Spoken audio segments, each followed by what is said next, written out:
students, it's Ms. Erin from the University City Public Library, here to read you another silly story. And this week's silly story is in honor of my brother, who loves math. It's called Isobel Adds It Up. Isobel loved math.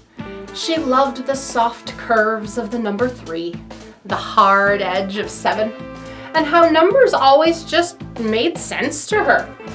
In the quiet of her room, she sharpened her pencil and zipped through her homework. And then the new neighbors moved in. They made loud noise. They bumped, they clomped, they banged, and they stomped.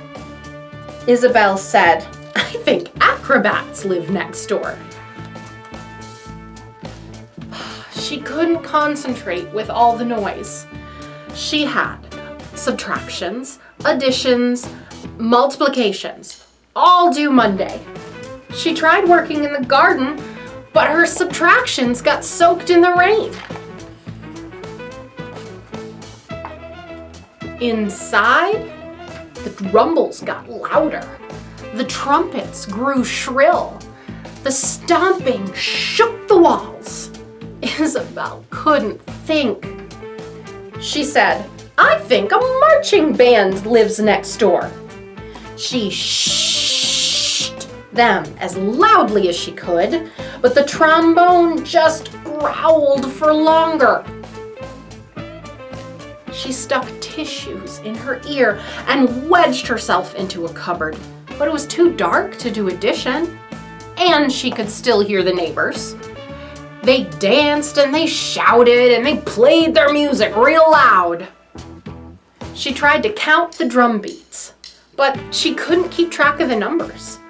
"That marching band has no manners!" Isobel cried. She decided she would play her own music loud and see how they liked that. She turned the volume up as far as it would go. Her music mixed with theirs. Oh, what a ruckus!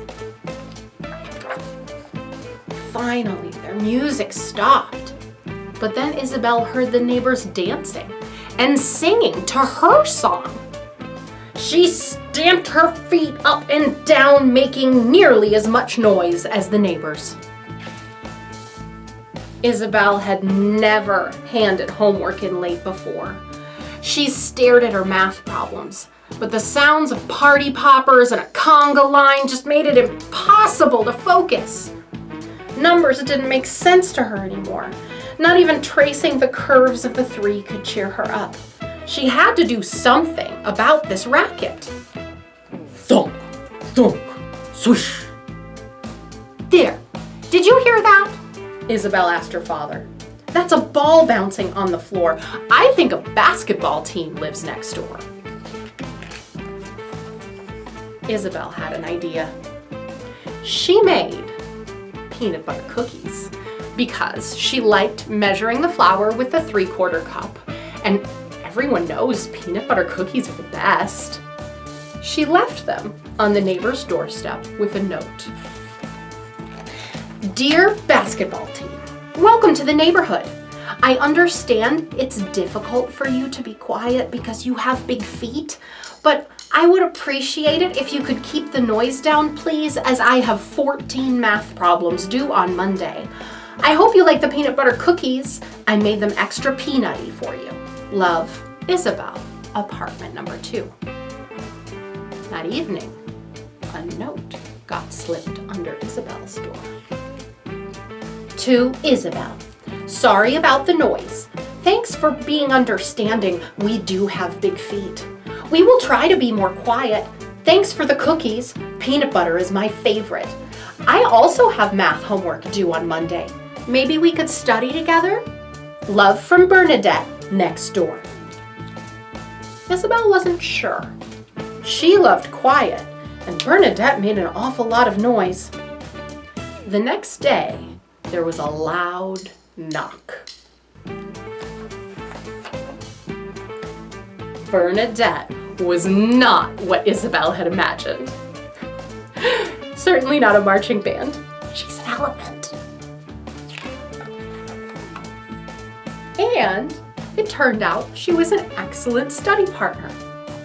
They could do subtractions outside, even when it rained.